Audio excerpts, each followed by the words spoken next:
Hello, everyone, and good morning for the final time. It is your Big Brother 19 live feed update. I'm your host, Taran Armstrong, and today we have some very special guests. First, we've got Brent Welgemont. How you doing, Brent? Taran, I can't wait to talk to you today, and I also can't wait to get back to bed. And also, for the final update here, we've got Rob Sesternino. How you doing, Rob? Oh, your boy is here, ready to go. Yes. Wow, Paul, that sounds very much like your speech from last year. Oh, hi. Yeah.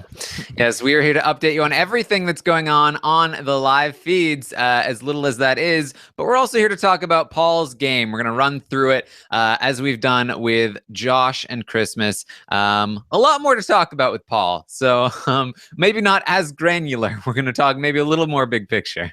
Yeah, well, I'm very excited to do that. And this is such a big night. I mean, here we are. It's September 20th. It's the finale of Big Brother, and we're going to get all of these answers tonight. And I'm very excited to go through Paul's game. But it really is at this point where either Paul will win, and then he will, I believe, become one of these top 5 all-time winners, and we will talk about him. And I think that history will be kind to him moving forward, or he will come up short again, and we will talk about him as this Russell Hantz figure that played back-to-back, potentially went to the finals twice, could not win a jury vote. And I think that a lot of the discussion following this will turn into, could Paul ever win Big Brother? Could he win a season?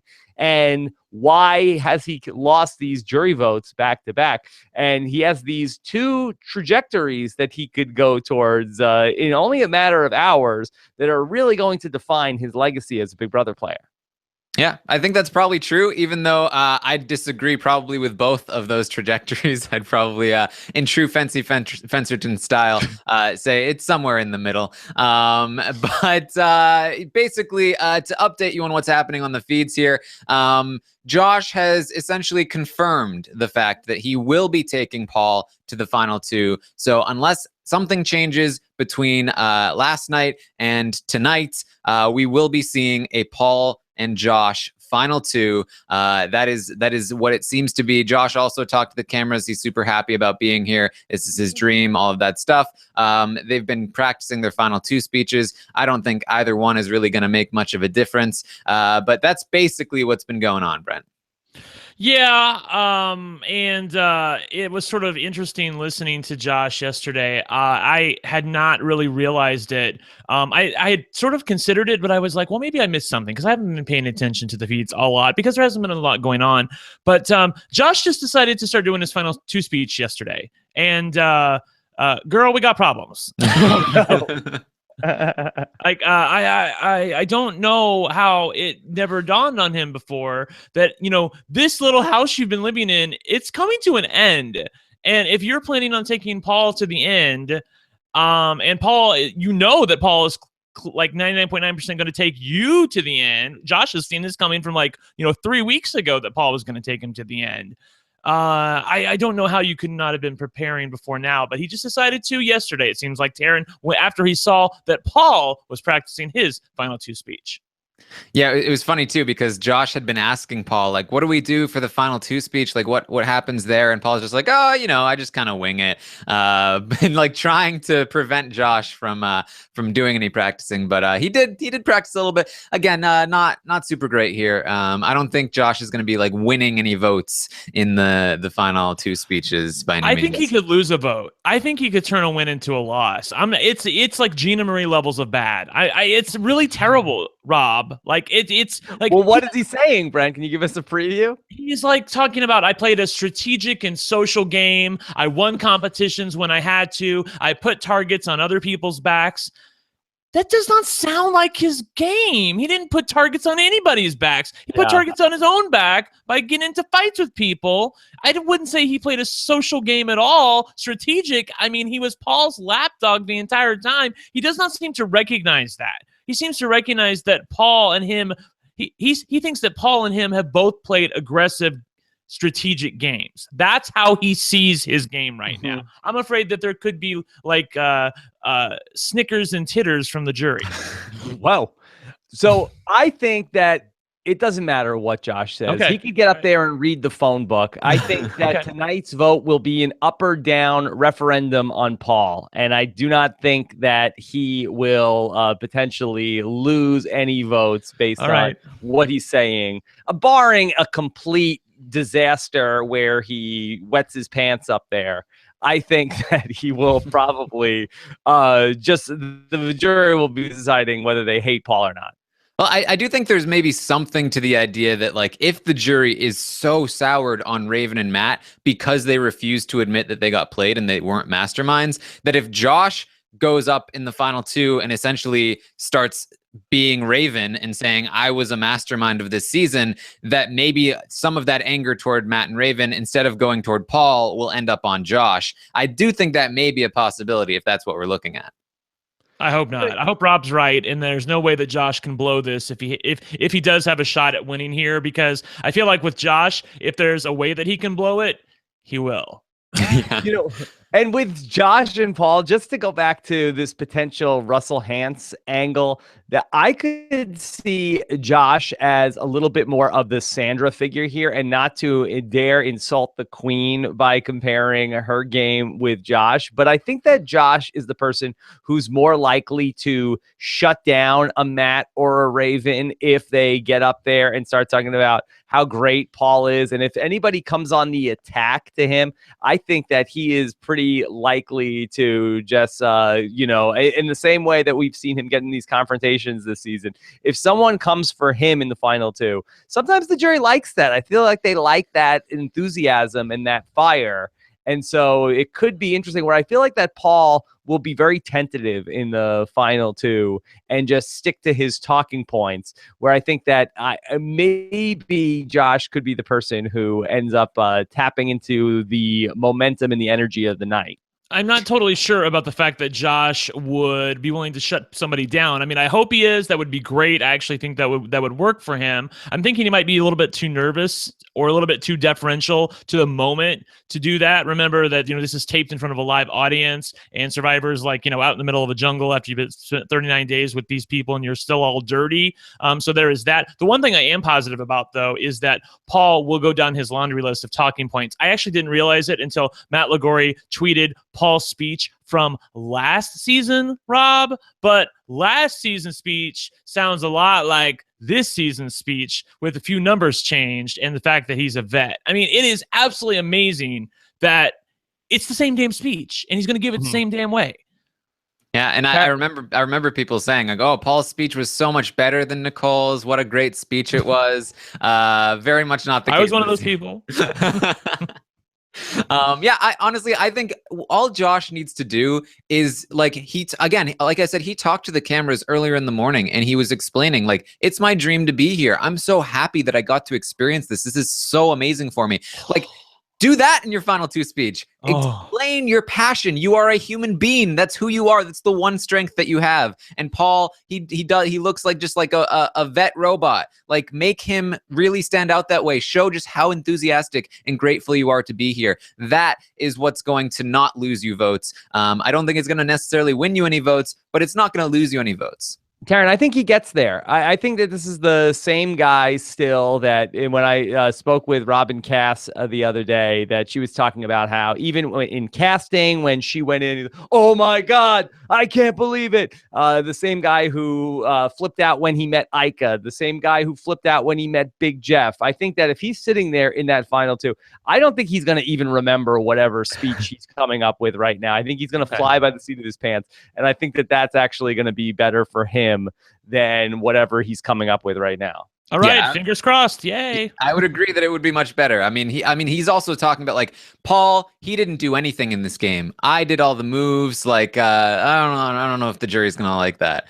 But let's get into Paul's game. You never know. And I'll cite Australian Survivor season 1 as the example of that.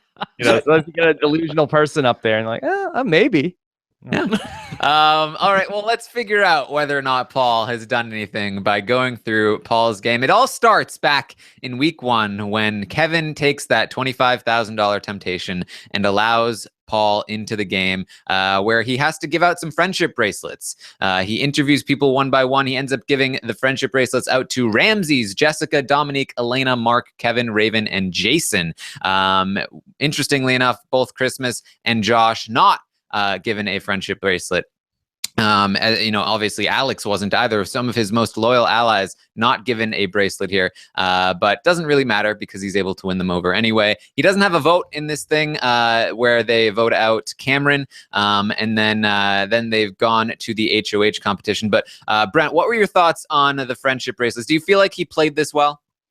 I think he played it about as well as he could have. I probably would have played it a little bit differently and tried to really secure some friendships and alliances maybe going forward. It seems like it was very willy-nilly as far as who got friendship bracelets and who didn't. And the people that he eventually became friends with, many of them didn't even get bracelets, as you correctly point out. So I guess all things considered, of all the things that people point to that were advantages for Paul, they frequently point to this, and I've mentioned it a few times just because I've been especially bitter about it. But I really don't think that there was much there with the friendship bracelets. I really was more annoyed with the pendant of protection. Yeah, what was your take, Rob? Just to go back to that first night, I think that we're sort of like skipping a beat of that, the way that Paul was introduced to these people, where it really was reminiscent of The Bachelor, where it's like they were all in the house, they were all talking, and they were all figuring out their game. It's like, wait, what's this? Hold on. The star of Big Brother 19. Here he is. And he came in and then he gave out his presents. And really half the premiere was devoted to covering what Paul thinks of everybody, what people think of Paul. So he really was put up on a pedestal in terms of the production. Before we even get to the pendant of protection and what was going on there, he was really just painted as this sort of captain of the house and this important figure. So I think that that's also very important to, as we try to figure out what were people thinking along the way and what was he thinking, that he was treated with a little bit of a different set of circumstances than the other players coming into that moment. And yeah, I mean, you can't really quibble with what he did or didn't do. I mean, he gave friendship bracelets to Elena because she said she would make him a cheese sandwich. He seemed to back away from people who were overly aggressive in terms of talking strategy, which seemed to be a hallmark of Paul this season, where I'm going to keep around the idiots that don't know what they're doing in his mind, and then get rid of people that seem like they have an aggressive plan, as demonstrated by, trying to go after or not giving Cameron a friendship bracelet early on. So I think that it was an important night, but not necessarily because of what he gave out in terms of friendship bracelets. Yeah, and that's an important note to make, that right from the get-go, Paul's vet status is really something that's highly regarded, and he ultimately, or at least claims to, throw this first HOH to Cody, knowing that Cody is going to make a big target of himself. He quickly gets himself into that Showman's Alliance, despite the fact that Cody hates him and doesn't want anything to do with him. He ends up taking a lot of Cody's allies and getting very close to them, to the point where they end up choosing Paul over Cody. He says pretty quickly on the feeds, here's my plan. I'm a vet. They all seem to think that means something. So I'm just going to tell them, I'm going to give them advice, and they're going to look to me as a mentor. I'm going to plant some seeds. I'm going to let them grow. I'm going to give them good advice at first, which will make them trust me. And then I'm going to give them bad advice, and it's going to send them home. And that's how I'm going to play this game. And it really was, again, we pointed this out a few weeks ago at this point, but he really did lay out the strategy and then followed it through. And I think this is going to be a sticking point when we talk about, was being a vet a huge advantage for him? Certainly. His entire strategy, as he lays it out here, is based on the fact that he is a veteran. He knows what to do. He knows what to say. And he's going to use that status with the other house guests to make it further in the game. Rob, how do you feel about this whole strategy? Yeah, I thought it was solid. I mean, I remember that first weekend that the live feeds came on that Paul had the friendship chat with the audience, and he talked about what he got right and got wrong last season in terms of his self-audit of everything that was going on. And it made a lot of sense, and he felt like that he was going to paint himself into this position of a figure of authorities to be able to give out this advice. And I think that for the most part, he stuck to what he set out to do. Yeah, I will agree with that. Actually, I did not watch the live feeds during Big Brother 11. So that was the only other season that I could remember besides BBOTT where it was just one veteran in the house. But I did not realize how much power Paul had until I watched him.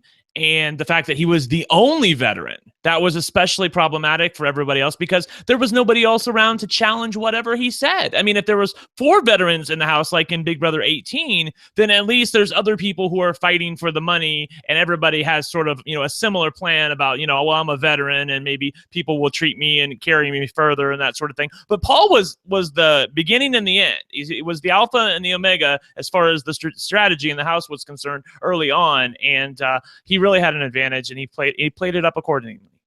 Yeah, and I think that, vets coming in when there's multiple vets, they still have an advantage in that they have experience and they know the game a little better. But I think there's a whole different level when you are the sole veteran. You never have any challenge to the fact that you are the authority. And we really saw Paul take advantage of that. And I think we have to give him credit for taking advantage of that. I don't think every player is capable of using that to their advantage in the way that Paul was able to. But it definitely was like he was given a handgun in a knife fight and he just knew how to pull the trigger. So Paul, he also mentions here, and some people tend to forget about this. He says he helped really instigate this whole argument that gets Megan to self-evict. That he was the one going back and forth telling people like, oh, she said that you called her a panda and all of that stuff, which ends up with Megan self-evicting, which ultimately was not a great thing for him because without Megan self-evicting, Cody wouldn't have tried to nominate him. But Rob, what were your thoughts on the whole Megan situation?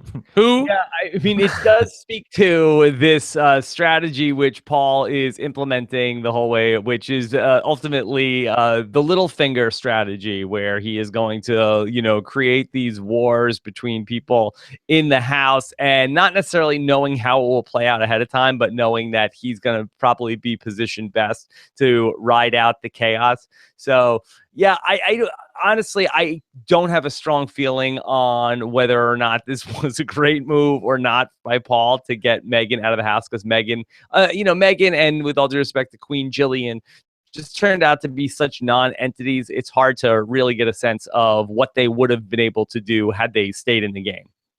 Yeah. Ultimately, he does receive the Pendant of Protection. He doesn't think he'll ever have to use it, thinks that it's just going to be his backup plan. But pretty quickly, he finds that Cody attempts to nominate him and obviously then has to pull it out. Yes, and then Christmas ends up on the block instead, and he works very hard to make sure that Christmas stays in the game. She stays with a vote of 8-4. I know this is a huge sticking point with a lot of people in regard to Paul. Would he have stayed if he didn't have the Pendant of Protection? I definitely fall in the camp of I think he would have. There were 8 votes to keep him. We're talking about people like Elena, Matt, Raven, Kevin, Josh, Christmas. They were all very solidly on Paul's side, as well as Dominique. And then Mark, who was one of the few people that would have voted out Christmas, was just very anti-Christmas. He was pro Paul. I think it would have been an even easier sell for Mark to keep Paul, but they wouldn't have even needed his vote. I do think that Paul ultimately stays here. Brent, do you agree? Taran, you must be mistaken because Paul is explicitly telling us in his final 2 speech that he's never been nominated. So I don't know what you're talking about, the fact that somebody tried to nominate him the first week. Does that count? Is that a little ticky-tack? I mean, if I was on the jury, I would bring it up. I mean, I'm kind of pissed about the fact that the jury has to do these like group community questions, and I'm hoping that one of them will take it upon themselves to say something of their own volition before they ask one of these community questions that they've all agreed to. You know, Julie's like, you all, as a group, you guys have agreed to 3 questions together. Anyway, so I hope that Cody's like, well, I tried to nominate your ass, but you had some gimmick that Big Brother gave you to protect you for the first 3 weeks of the game. Anyway, so it's just been annoying me how much Paul's been hanging on the fact that he's never been nominated as his big selling point. It's like the game show where it's like the ta-da, you know, it's like the thing that he wants to point to where he's like, you know, look at this thing over here. And I don't think anybody really cares about it. Let's just state for the record, Paul does not have Derek's record. There was an attempt to nominate him, and the fact that he wasn't nominated had nothing to do with himself.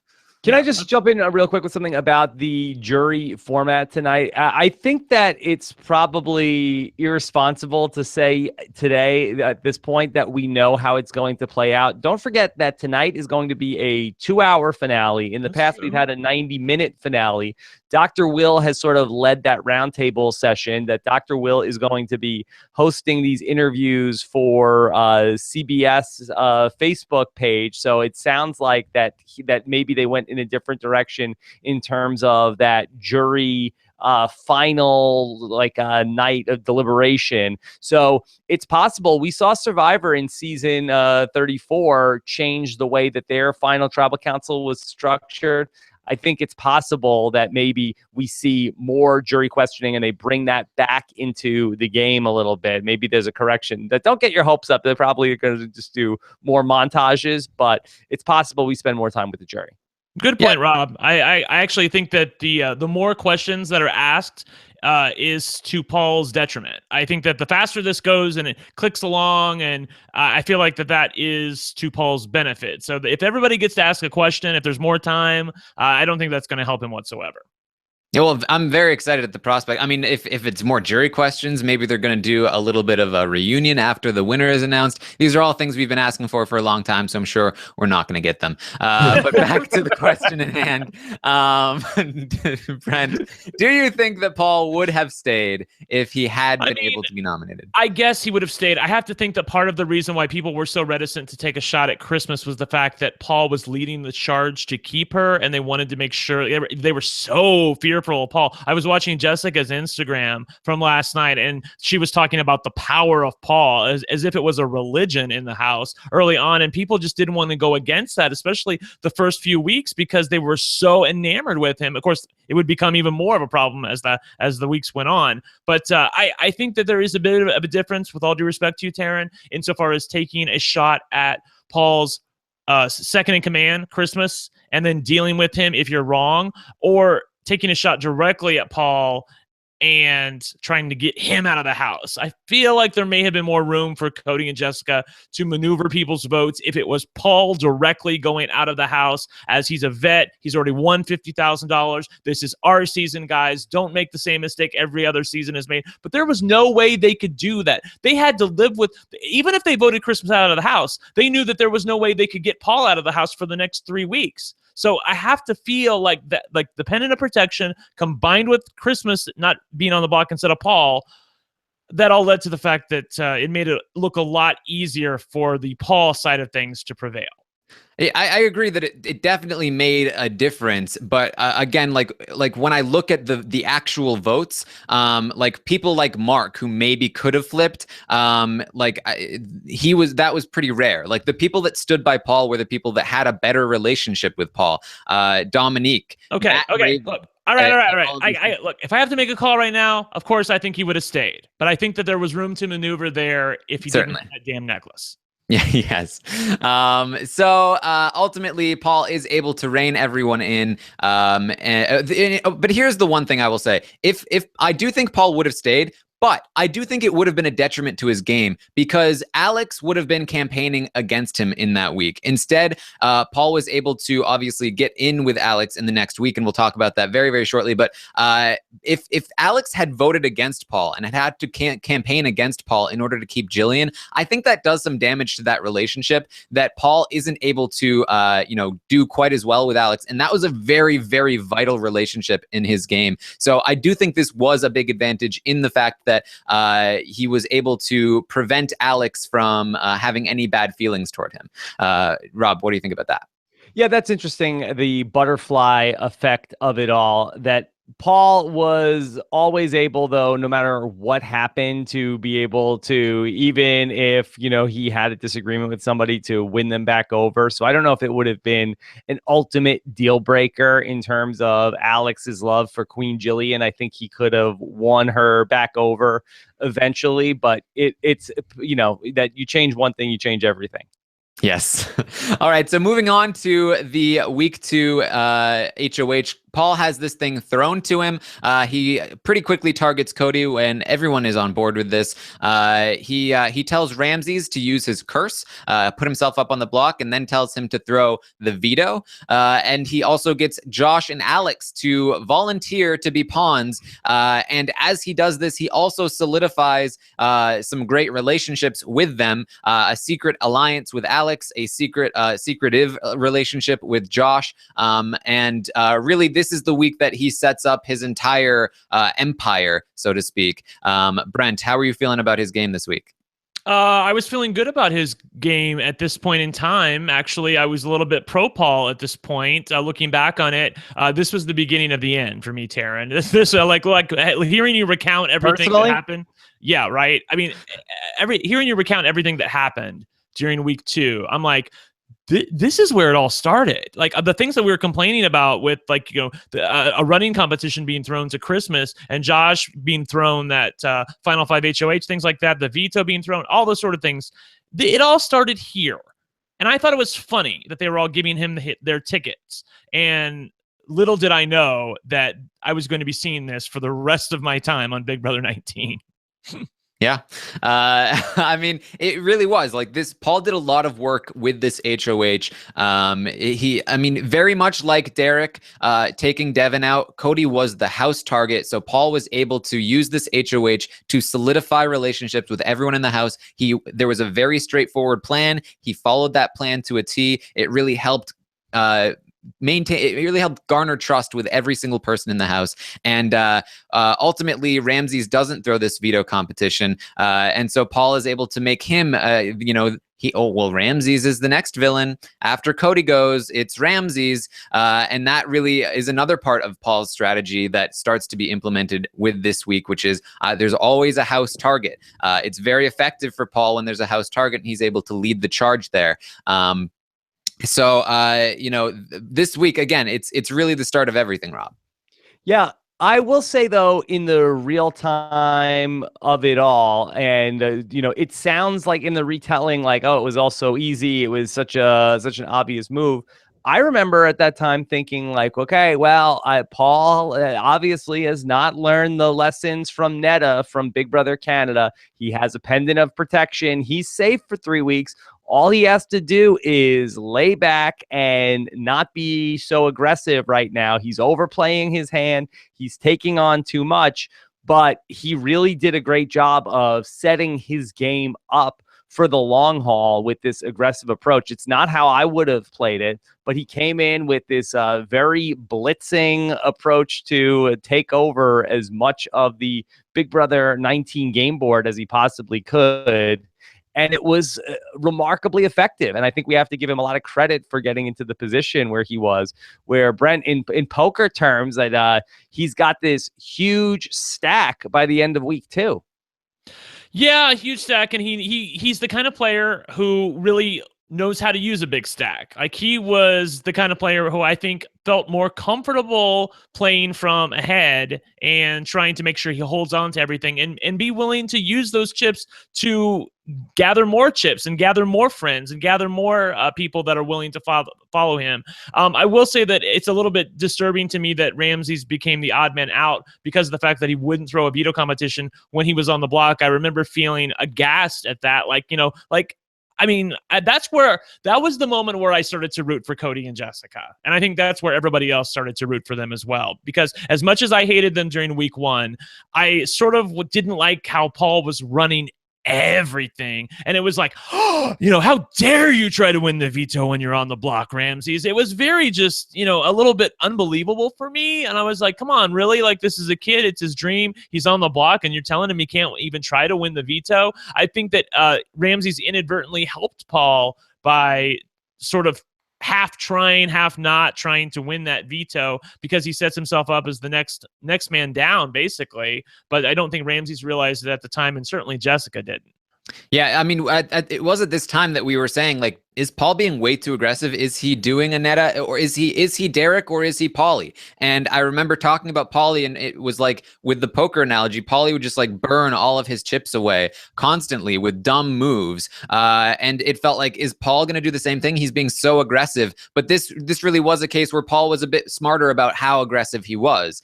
He was aggressive in the right spots, and he hit the right angles, and he went in on the right hands, and he really played with the big stack very well. Ultimately, never really diminishing that stack.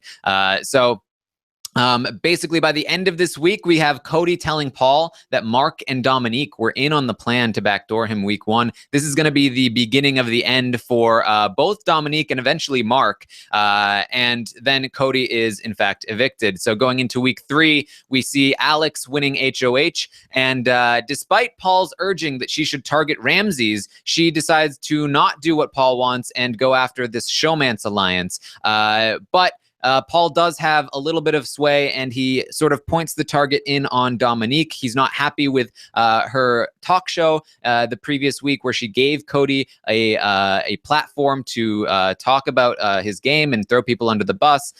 So he decides Dominique is the best target here. She's going to get the blame for all those hinky votes that he told Kevin to cast, and that Christmas cast from the hospital. And so Dominique ends up, and again, this was another move that I thought, this kind of seems like a mistake. Dominique is so loyal to you, Paul, but it ends up working out all right for him, Brent.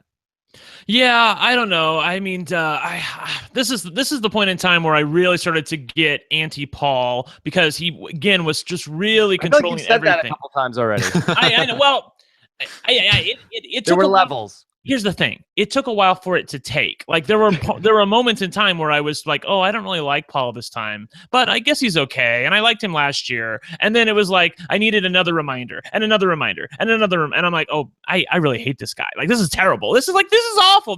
People are listening to him and doing whatever he says, and they won't make up their minds. This was the point in time where I realized these people are so dumb. Like, they're literally just doing whatever Paul tells them to do. The Dominique week, her being on the block, her being ostracized from the house, the way people treated her, the way they treated her, like almost like she had a disease. And I know that happens in Big Brother. I get that. But it did seem like Paul took it to a place where it didn't need to be. And that began this week and then continued on when Paul didn't get his way during the Jessica and Cody halting hex week.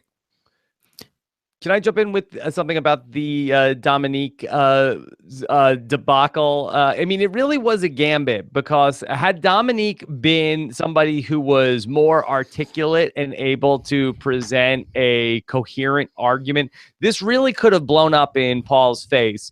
But he did single out the right target in Dominique and was able to sort of present the way that, the complicated way in which she was describing things as evidence that she was shady and that she ultimately had to go. And Paul does something also that's very effective. Nobody plays the victim better than Paul. We're talking about him as sort of like this chip leader that has this big lead. But anytime anybody else would ever win a hand, he'd be like, oh, I can't believe it. Look what they're doing to me. They're coming for me. Can't you see that? And so he would be able to reel anybody who ever slighted him in the least. He was always able to vilify that person. And he ends up really coming away from the whole snake gate pretty unscathed, and it ends up being the final nail in Dominique's coffin.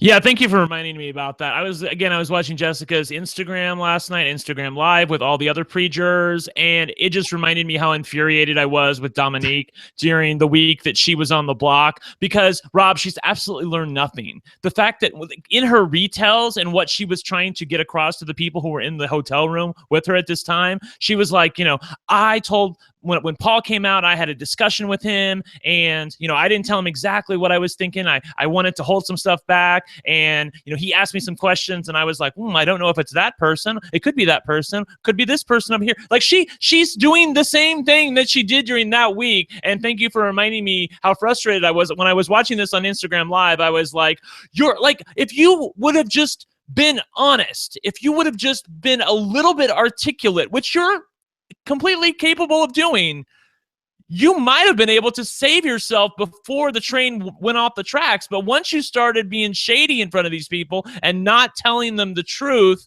and just started playing word games with them, that's when everybody was like, Dominique, we're done with you. Because she had him figured out. She was like the one person who like could see like all the puzzle pieces at that point in time. And I think it speaks to, in these like debates, if somebody is being very careful with their words and the other person is being very direct, I think you have to also be direct. You cannot pussyfoot around that other person who is having the more clear and direct communication.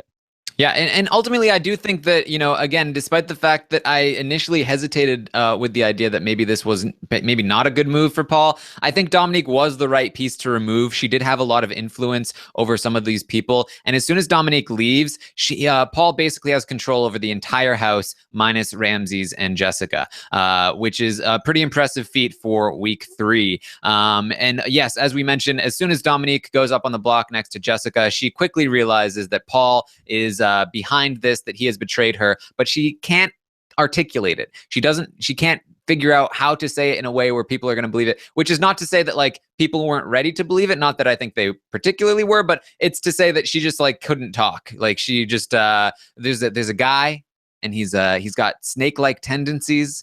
She couldn't even say snake. She couldn't even say, there's a guy that's a snake. It's like, no, snake-like tendencies.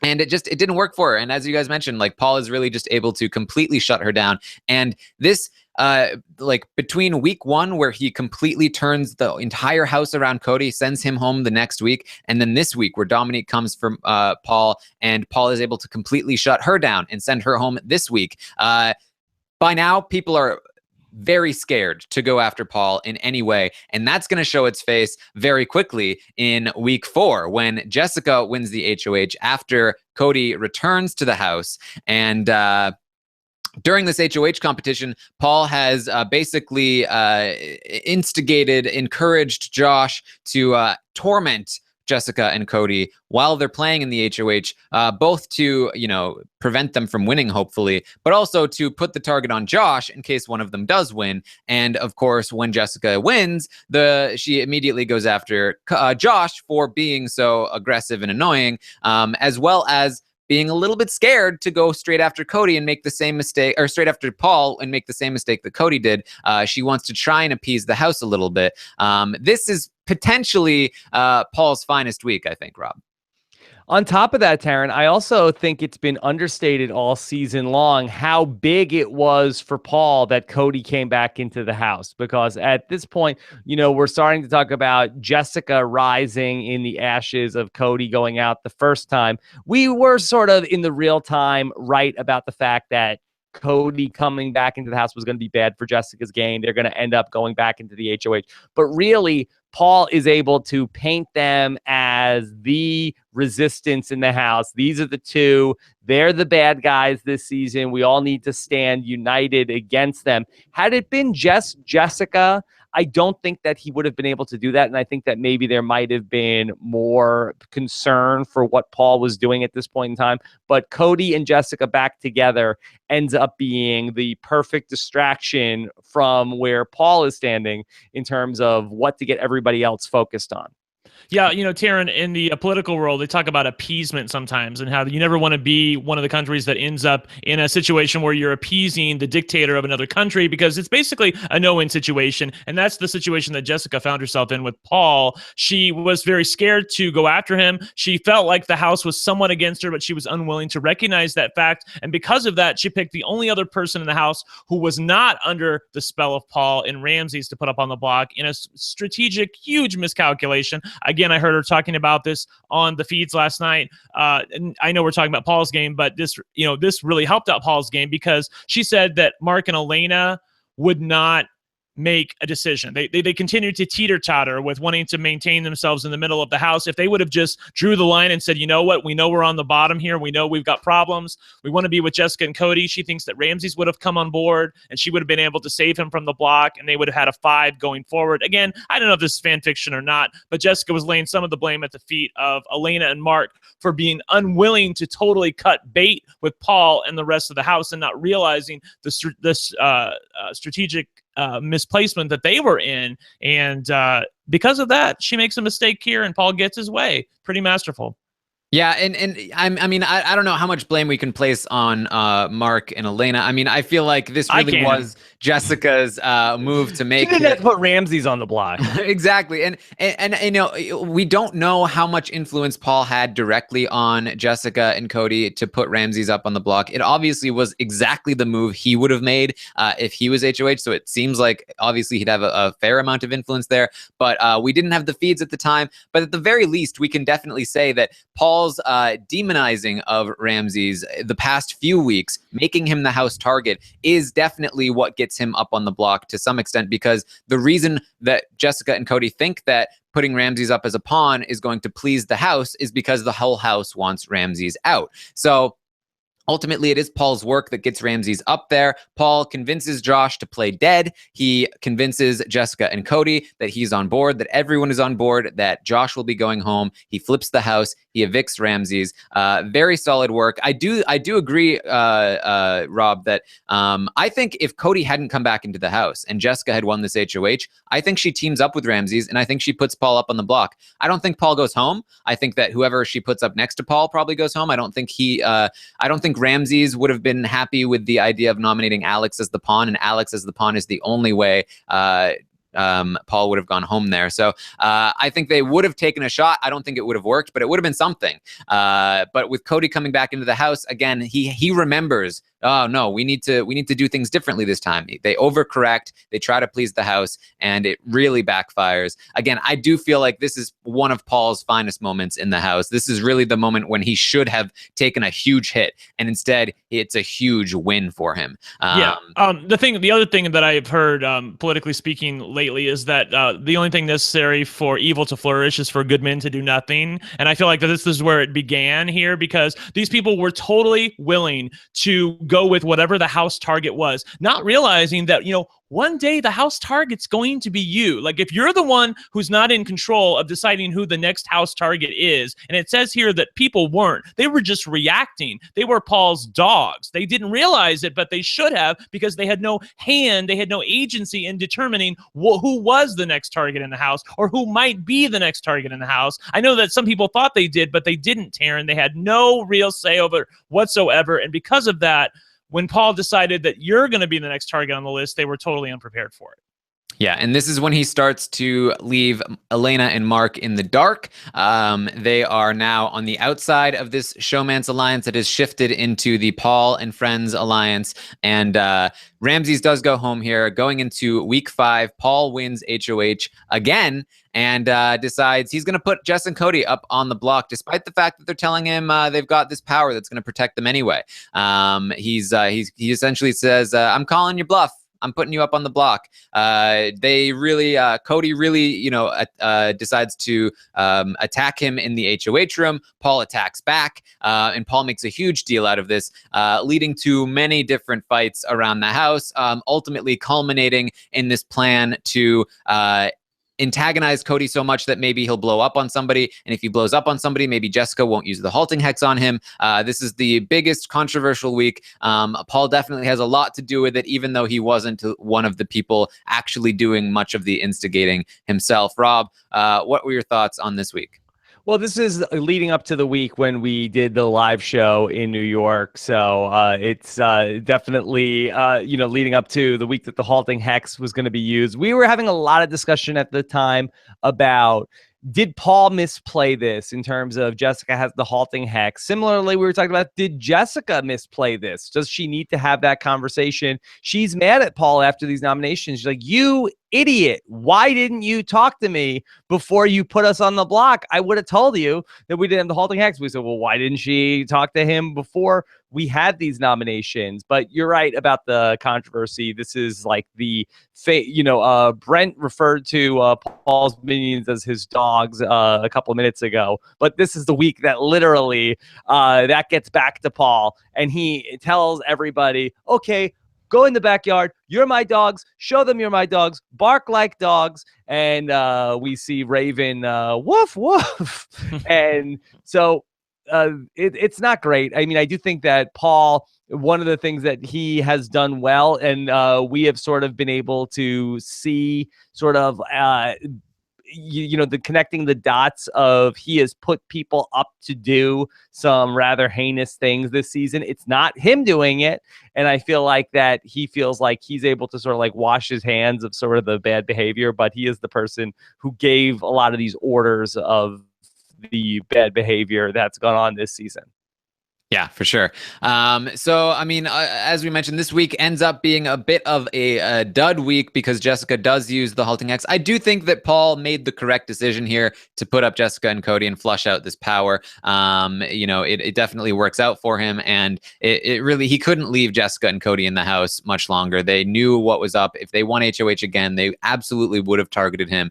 He also uses this opportunity during all of the confrontations to make Mark and Elena even bigger targets because they were not helping in the confrontations. He's like, whoa, where are Mark and Elena? Huh? They're so on Cody and Jess's side. Really setting them up to be the next Jess and Cody. So after the halting hex is used, and we have our live show in New York, it's very fun. We get week 6 where Josh wins that HOH, and Josh, for the first time since basically week 1, has a plan that runs opposite to what Paul wants. Josh wants Elena out of the house, and Paul, he never really finds out about like how much Josh wanted this, but he does have to work around another person's plan for really the first time in a while, Brent.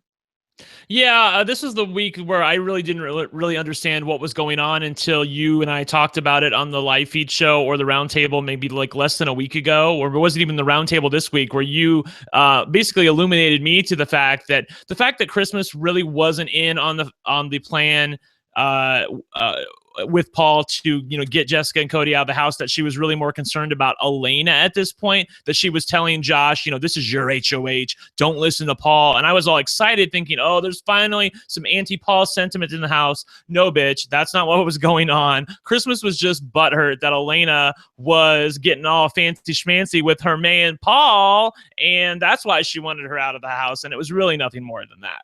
Very depressing.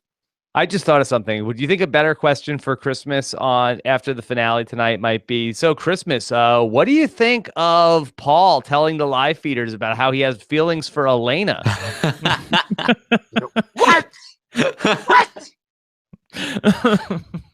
Like, I'm just kidding. I'm just joking. It's like, what do you think about all the rumors that Paul and Elena are going to get together after the show? That's not true. Oh my God, you must. Not true. Fake news. Oh man. All right. So ultimately Paul, he takes the chance here. Basically, Paul, again, he never really figures out what Josh is up to, but he doesn't actually have to, because the second that Christmas comes to him about this idea, let me not use the ring of replacement to stop Cody from playing in the power veto, Paul goes, I don't know. I feel like you should. And Christmas goes, yeah, you're right. I feel like I should too. And that's basically what happened.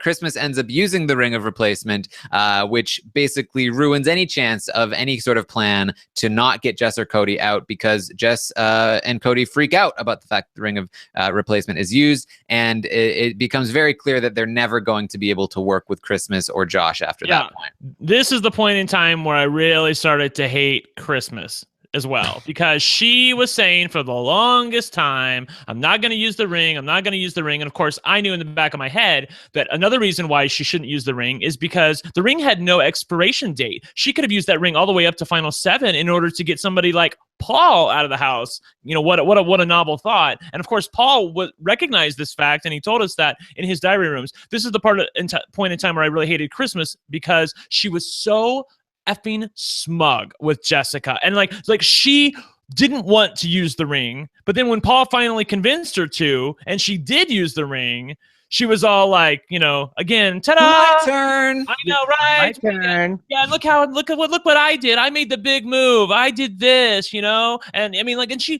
did nothing. You won nothing. You just did what somebody else told you to do. I couldn't stand her at this point, and it only got worse from here, Taran. Yes, this is the story of Paul's game and the story of when Brent hated who.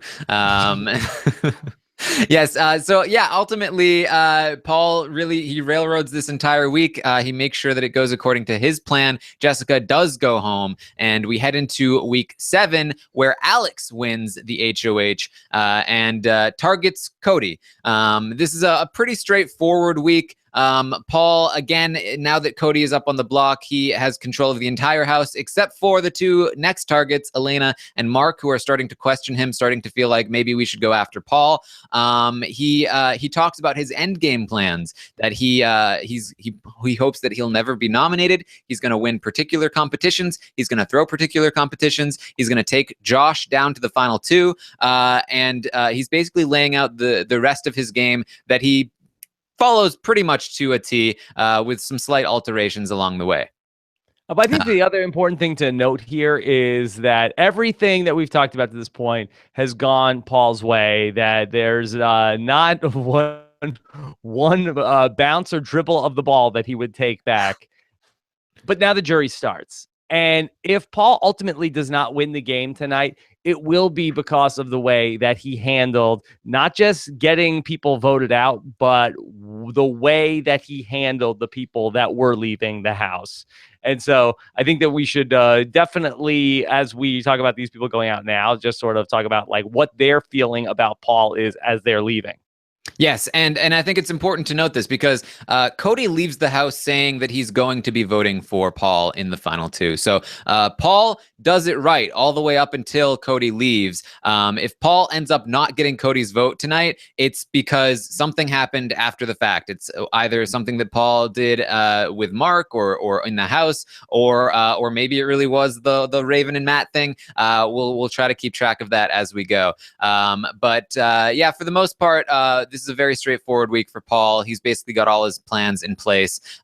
Jason ends up winning the HOH in the double eviction and sends Elena out of the house. And in the course of doing so, it's revealed that Mark had a conversation with Jason where he talked about Paul being in control of the house, and that if anyone wants to win the game, they need to get Paul out. Paul is not particularly happy about this. And this is around the time where Paul decides, you know what? I've been thinking all this time that maybe I'm going to take out Matt and Raven before Alex and Jason, but Jason is sketching me out, and now he's winning HOHs. Alex is winning HOHs. They're too good at competitions. I need to flip this order around. I need to take out Alex and Jason first, and then Matt and Raven, which I do think was a good decision. They were far too strong in the game, and as we see, it takes a long time to get the both of them out. So this is the one alteration that Paul makes to his plans. Brent, how did you feel about that? I don't know. I'm just gonna say I'm having like Brian Lynch flashbacks here because I just remember like how mad Brian got over Derek sometimes, and I'm listening to you recount all this, Taran. It's just like I remember how indignant Paul is when any time that any little thing didn't go his way. Like he was so indignant about things and like so the victim, like like what? Like I can't believe, like I mean, like and the whole game's being handed to them by these people, and yet like, he would get mad over the littlest things. I'm sorry. What was your question again? How come you had this whole conversation with Mark, and now this is the first that I'm hearing about it? Did you actually sit there and have a conversation? Did my name come up in that conversation? Were you talking about getting me out at some point? I don't even think this conversation mattered necessarily. I don't know, because I mean, I think at this point, Paul's going to recognize that Alex and Jason as a pair, as a competitive twosome, they're just not people he's going to be willing to take down to the end. And they're obviously viable jury threats as well. So even the fact that this conversation took place, I feel like was just sort of a bonus for Paul. But I feel like he would have made sure that Alex and Jason ended up on the block sooner or later, regardless of whether or not this conversation actually happened. Yeah, I think the real killer was Alex and Jason winning the HOHs back to back. Yeah. And again, to point out, Elena leaves this house also saying that she was planning on voting for Paul if he made it to the end. So that's two people in a row who are saying, I'm going to give it to Paul. We got to respect Paul. We're going to see Mark go out in week 8 after the HOH is thrown to Christmas. And Mark is going to leave the house where the last thing he said was that he was going to vote for Paul as well. So again, 3 in a row. If these people don't vote for Paul, something else has happened here. Right. But I think that part of it is that, Paul controlled every single thought people had in the house. Yes, exactly. The issue was that he wasn't in the jury house, and that people were then comparing notes of like, oh, why was I so mad at you? Oh, Paul told me to be mad at you. Oh, Paul told me to be mad at you. Oh, well, Paul told me this about you. And Paul got this. And oh, that thing that I heard that you said this about you. Oh, that was from Paul also. So I think that these conversations that are going to end up happening in the jury house is the one area of the game that he can't control. Yeah, that's a really good point, Rob, because but the fly in the ointment is that Paul somehow thinks that he can control it, or he's trying. It's like a bowl of Jello that he's trying to like pick up all at once, and it's just sort of like getting through his fingers. Like he there's no way he can control everything that happens in the jury house. He thinks he can. He thinks all of his loyal soldiers went to the jury house, Raven, Alex, other people, with a set story, and they're going to stick to that story because they want their boy to win. But that's not what starts to happen at this point. What do you think of this? Like each person, as they went out of the house, should Paul have like sat them down at like 3:00 in the Austin Powers sex room and just said, okay, let me tell you everything that happened this season, and sort of just go like blow by blow by blow. Here's everything that happened. Here's everything that I did to you. I'm sorry. It wasn't anything personal.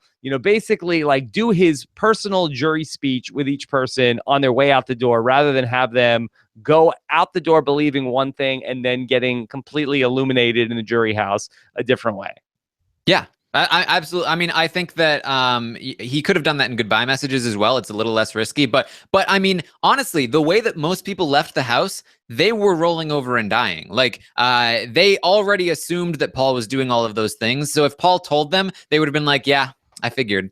And they would have they already felt powerless. Even if they went and tried to tell other people at the last second, it wouldn't have mattered. Nobody would have believed them. I think that, again, I think that Paul's his dishonesty to the people going out of the house with the goodbye messages on their way out of the house, it was bad. And this is also the week during week 8 when Christmas is HOH and she's sending Mark out of the house, that Paul is continuing to go on anti-Cody rants, and Mark is being like, why are you still talking about Cody? He's gone. What does it matter anymore? It's not like he's a bad person. It's just a game. And Paul is saying, no, he is a bad person. It's not just a game. He's a bad person in real life, and you need to believe it too, because I can't accept the fact that you don't believe it. And it made Mark mad. And I guarantee he went into the jury house with that. And I think if Mark and or Cody eventually don't vote for Paul, this could absolutely be one of the reasons why, because it's just like, why are you doing it? There's no point to it. Cody's gone.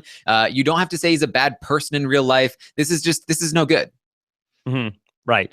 It's not necessarily that his alliance was based on numbers or based on strategy. It was an alliance that was sort of based on this morality of friendship. Yeah. Oh, And- yes. So Mark does go home here, and we move into week 9, where the target is Jason. Jason is going to be the person going home this week. However, he wins the HOH, and that's no good for Paul, because that means he's going to have to turn on Matt and Raven sooner than he wanted to. So this is when Paul really starts to walk his tightrope, where it's like, I am loyal to everyone, and I'm going to keep Matt and Raven happy while secretly sending one of them home, and pretend to Jason and Alex that I wasn't planning on betraying them. And he's going to walk this tightrope basically for the rest of the game. And this is when it really starts to feel like a little unnecessary. Like it's working for him in the game. I think it worked for him with Matt. But as we move forward to the next week, the goodbye messages, I think, is what really kills it. But he does do a good job of keeping everyone in the dark here, Brent. He does do a good job of that, but also these people are so dumb. This is also the point in time where I realized that these people are totally willing to fall on their sword for any reason in the house whatsoever. Jason being completely willing to take all the blame for the Matt eviction and completely absolve Paul of it in the eyes of Raven was just mind-blowing to me, that these people would just allow other people to escape scot-clean, knowing that if something happens in the next week and somebody else wins HOH, that you're going to be the target. Like, Rob, I never understood their thinking here, where, like, okay, everything's okay right now because you're in power, but you're about to lose power. And if the people who were in the dark previously win HOH, they're not going to go after Paul or any of his friends. They're going to go after you. These people were so dumb to the point where they were like saying things like, well, I hope they don't go after Paul because we really need Paul. Not even thinking about themselves. Yeah. He had this plan where the 3 pairs, excuse me, that was going to be that, okay, I'm going to be the third wheel for these 3 pairs at this point in time. And we can sit here now and say, boy, it really worked with Christmas and Josh. It kind of worked with Raven and Matt, considering that they're his 2 sycophants that are in the jury. It's really the departures of Alex and Jason where something did not go according to the script in the way that he handled that particular power duo. Yes, because there was nowhere to hide. I feel like there was no real place for him to hide the ball. I think he had been able to effectively, spread the blame, like I talked about, amongst the other house guests, and he was never able to. He was never the one to get blood on his hands, as he's so fond of saying. But the Jason and Alex evictions in particular are just points in time where he had to own it a little bit. And Taran, as you correctly point out, he's not fun. It's not fun for Paul to own it in front of people that he likes. Yeah, I mean, as Jason is HOH and he ends up taking Matt out of the game, Jason is convinced to allow everyone to blame him. Jason is going to take the heat for this, and this is going to be what Paul continues to do moving forward, is have somebody else take the heat for him. And I think the problem with Jason and Alex in terms of like him betraying them is that Jason was somebody who always doubted Paul, and he'd always go to Alex with his doubts, and Alex would say, no, trust me. I know what's up.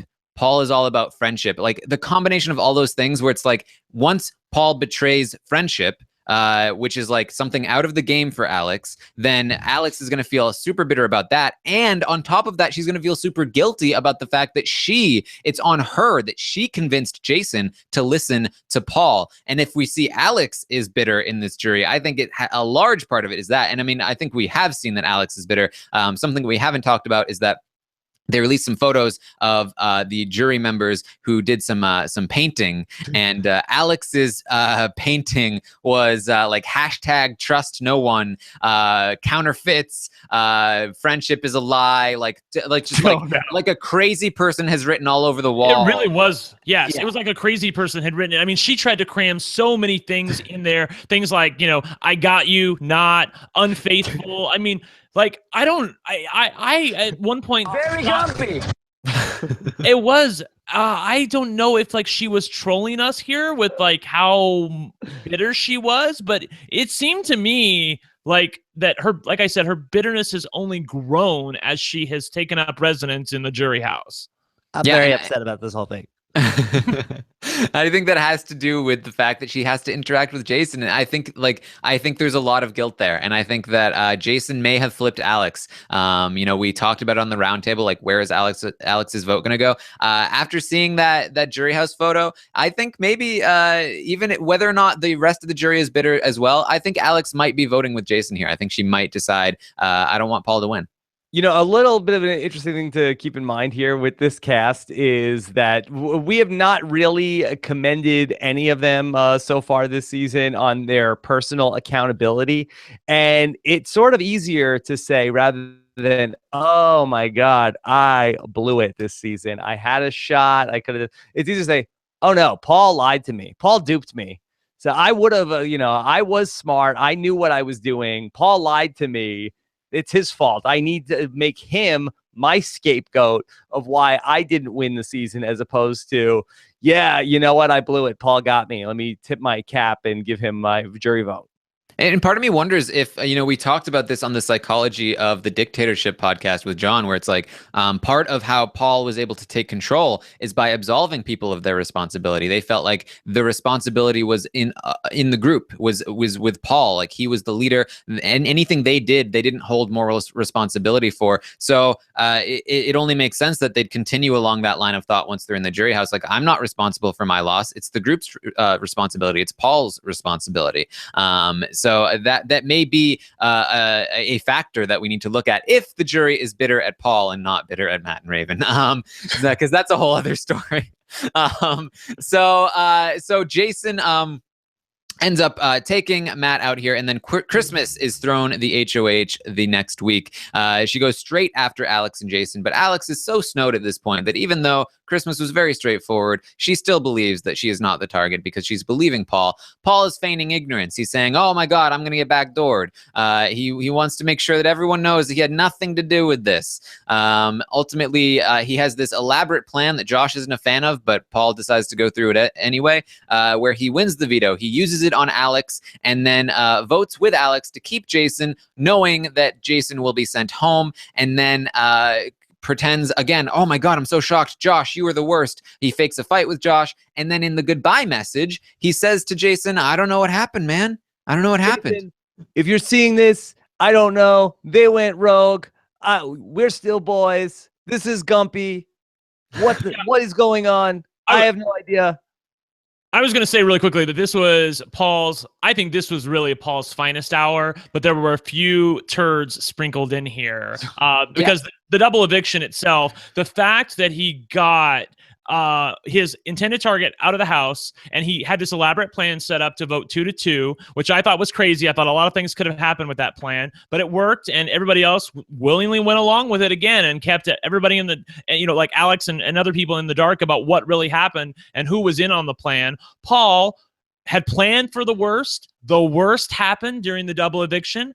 Alex wins HOH. And Paul was devastated. You could see that he was actually competing for this HOH. The fact that Alex won it, he was like, oh my God, seriously? But again, right back to work. And he's able to correctly point the machine gun at the right people in Kevin and Raven, and somehow is able to save Josh and Christmas from even being nominated. Taran, it was absolutely unbelievable. Yeah, in many ways, I do think this was his finest hour. I think this is one of the things that people are going to remember this whole week, between throwing Christmas, the sprinting competition, into the double eviction, where he pulls off this Andy-esque move and convinces Alex that he hasn't betrayed her and that she should target these other people. And one of the greatest feats of Big Brother we saw all season long. But at the same time, I think it was also his darkest hour. I think that he made some very crucial mistakes between the goodbye message to Jason, where he doesn't own up his game. I think that's a huge mistake. And taking out Raven here. Raven was so loyal to him. Raven would have done anything. And if he had taken Raven to the end, I think he wins no matter what. And if Raven ends up being the thing that kills his game in the jury house, obviously it's hard to really predict that. but certainly wouldn't have happened if Raven wasn't there. And he should have been able to predict that people hate Raven so much that he would have been able to beat her. I know he was scared of the sympathy factor, but I think Raven was the perfect person to take down to the end. And I really think it was a mistake to let her go.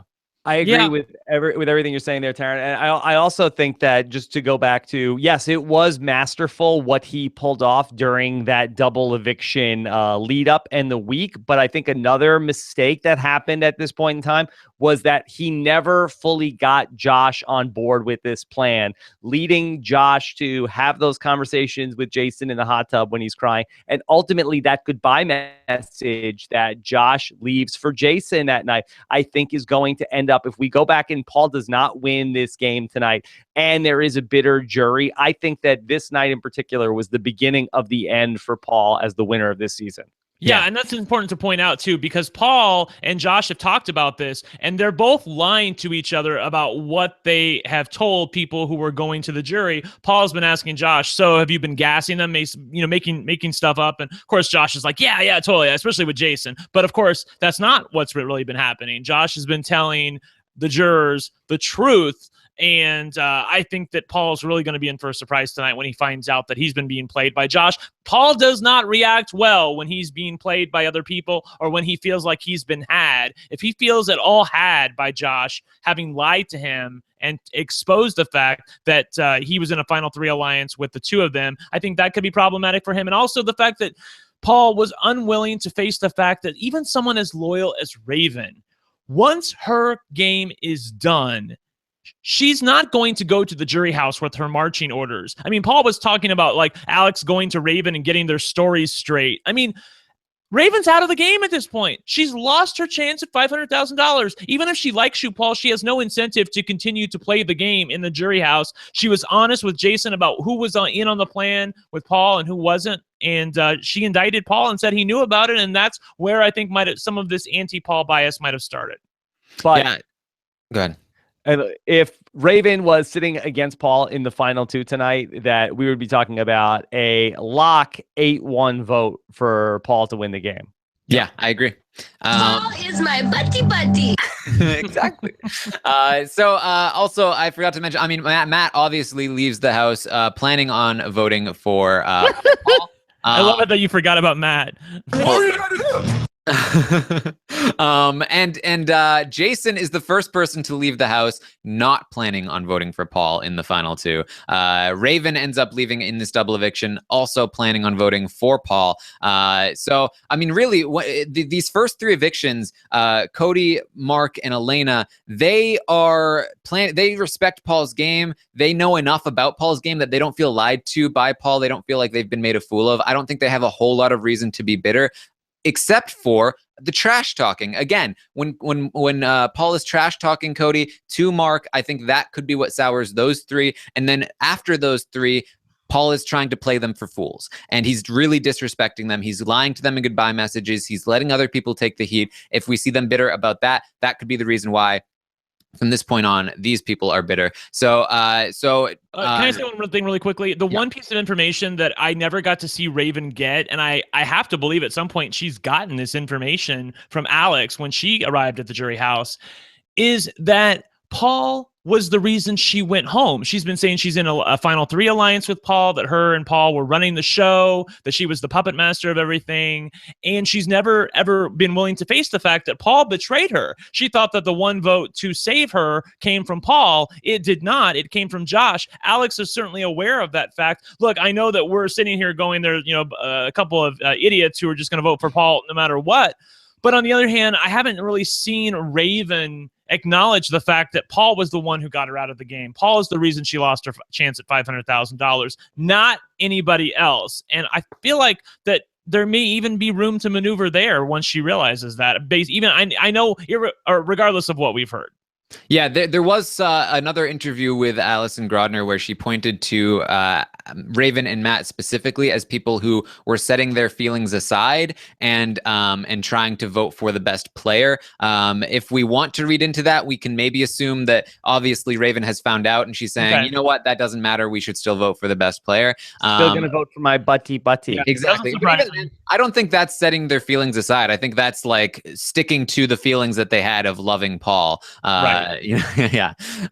So heading into week 11, the HOH is thrown to Josh, who very heavily considers targeting Paul here.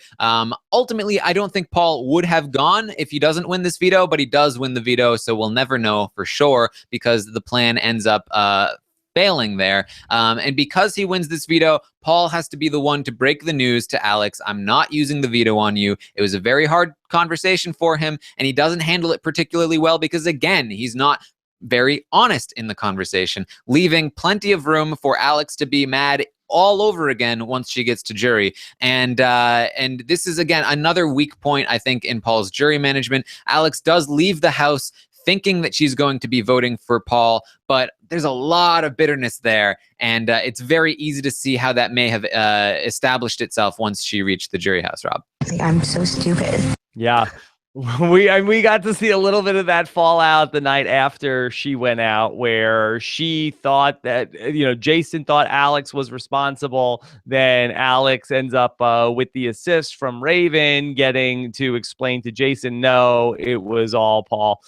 It's going to be very interesting to see. She's a key figure in terms of how this jury ultimately is going to end up going tonight. Yeah, for sure. So then ultimately, Paul wins the final four HOH, the one he had always decided he was going to win. I haven't mentioned Kevin basically all this recap long, but Kevin has been a loyal soldier to Paul, just like everyone else along the way, just doing whatever Paul tells him to do. And it's at this point that Paul essentially decides, I've used up your usefulness. I don't need you anymore. He keeps Kevin calm. He keeps him happy. He talks to him a lot, and then wins the veto and allows Christmas to be the one to send him home again. Like, oh man, Christmas went rogue in the goodbye message. He's saying, man, I don't know what happened with Christmas. Just like doing everything he can to try and make Kevin feel like a fool. Right. Kevin, again, does leave the house saying he's going to be voting for Paul in the final two, but you never know what happens afterward. If all of these other people have said it and they've changed their mind, there's no reason to think that Kevin might also change his mind.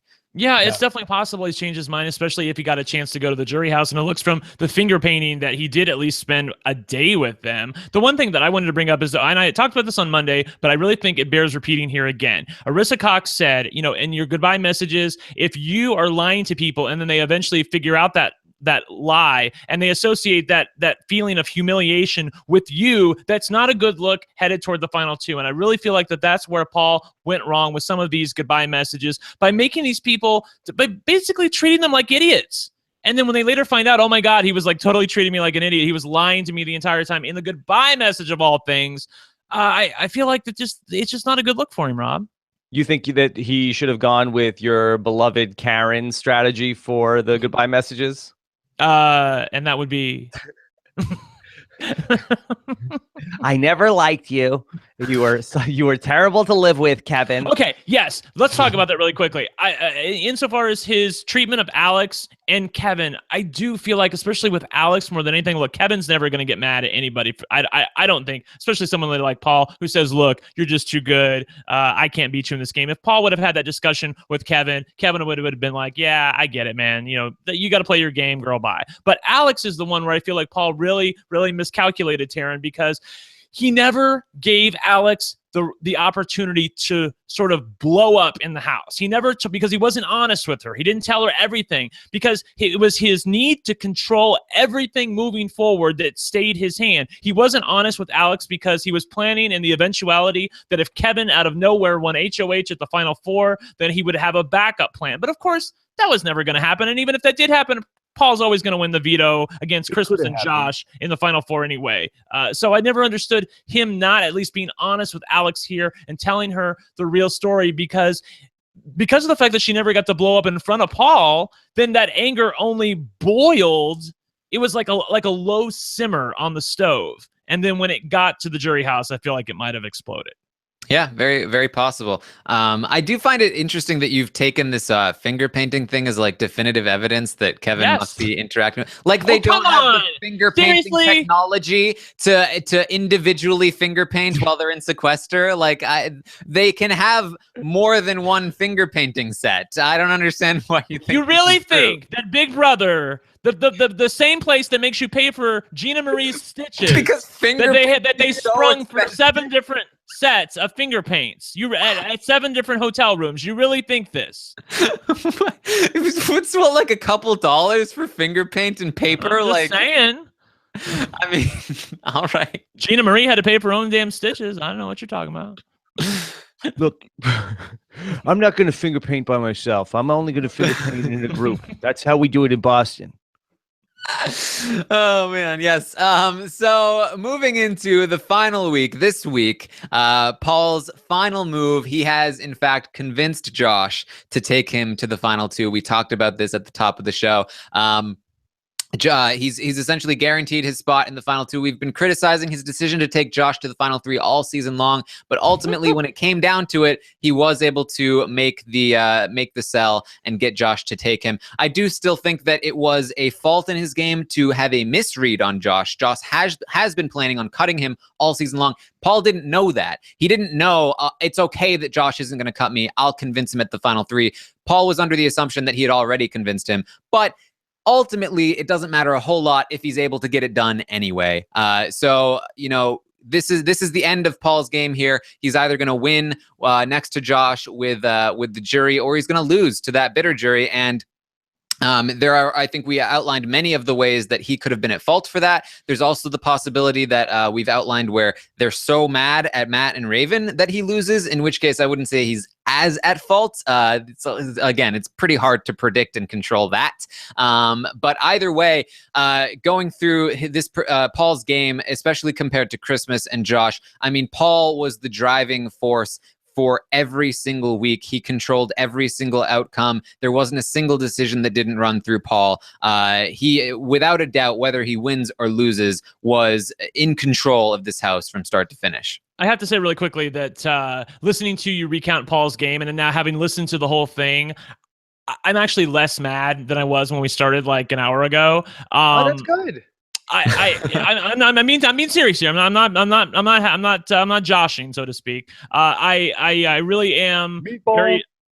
It was these idiot people, Rob, that allowed everything to happen. It wasn't Paul. Paul was playing the game. It was these idiot people that just were totally snowed by him. If Paul wins tonight, I'm gonna be happy for him, and if Josh wins tonight, I'm gonna be happy for him. So I can't lose tonight. Taran, what about you? Yeah, I mean, that's a good way to look at it. I mean, Paul played his ass off. He worked 50 times harder than anybody else who was in that game in this season. And if he wins, he does deserve every dollar that he walks away from it. But if he loses, it will be because he had a fundamental misunderstanding about how this game works. And it's almost unforgivable for a person who also lost in the final 2 a year ago, that when you get to the final 2 in a game such as this, especially when you played this dominating, controlling game that he did. I've always said that the final tribal council,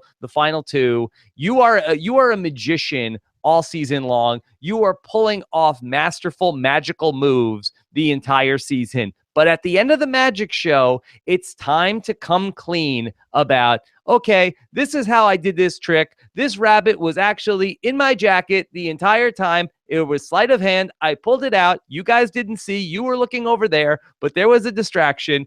And what he cannot do is to say, no, I was actually magical. I have these powers and I was able to use them and I used my actual magic. And just goes back to the difference between Boston Rob and Coach in Survivor 22 versus Survivor 23. I tweeted out earlier today, will Paul win this game tonight or will he come up short? We'll be talking about that on this podcast. Sophie Clark, who initially was the first person to say, Paul is not Boston Rob, he is Coach. She makes a prediction. She says short. She thinks that he will come up short, and this is not a height joke.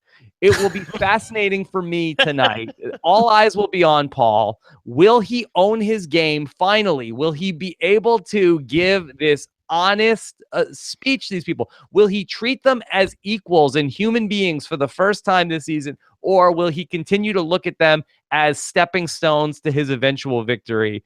I think that it all comes down to Paul tonight. Yeah. And I'm very curious to know if the jury doesn't award him the win, what they point to as to why. Because I really feel like we've outlined many of the reasons why Paul could have lost their vote. And I think that many of those things could have been easily overcome if he had just taken the time to even just watch his own season. Never cared. Didn't care. Well, no. Let's talk about that really quickly. So, Rob, you're going to be in the backyard. If Paul loses tonight, you're going to ask him, so why didn't you do this? Why didn't you do this? Never cared. That's going to be his answer. I can tell you that right now. But I can tell you from watching the feeds that that's not true, because he said, okay, yeah, never cared, but I do think about it and I do care about it. I mean, he said those words to us, so it's important. My response to never cared would be, Paul, with all due respect, I watched you for 2 years now play this game, especially this year. You played so hard. I cannot accept that as an answer that you never cared. You cared so much. You worked so hard this season that this has that. What was it that why didn't you take the time and set these people straight on the way out the door as opposed to trying to lie to them along the way?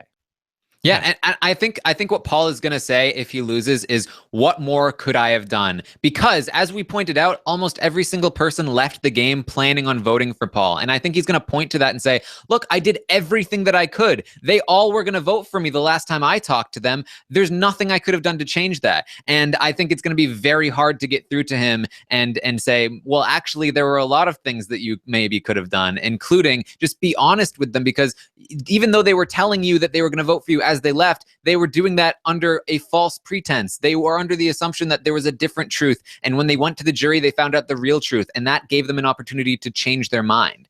And I don't know if he's going to even really be able to accept that. And also, Rob, since you're going to be in the backyard, can you do a little housekeeping for us and just ask Kevin, sort of like sleight of hand wise, like, so were you doing your finger paints with other people or were you by yourself? Sure. I'll put that on the list. I want to know the answer to this. All right, cool. We'll put that on the list of questions. All right. Yes, Rob, you're going to be there with Dr. Will and Ika. I mean, Morgan. Man. Morgan Willett also. What a party it's going to be. Yeah. Yes. So Matt Eisman's going to be there. I'm really excited. Yeah.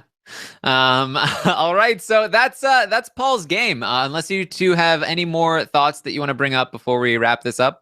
No, I'm so glad we did this. I think that the stage has really been set. It's Paul's night, and we'll either talk about that, how Paul blew it, or how Paul won. And I really do believe that we will talk about him in sort of these glowing terms.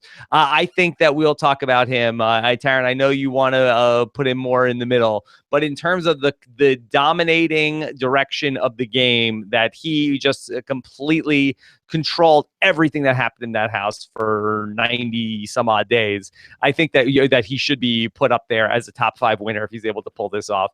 And it's going to be one of the biggest collapses in the history of reality television if he does not.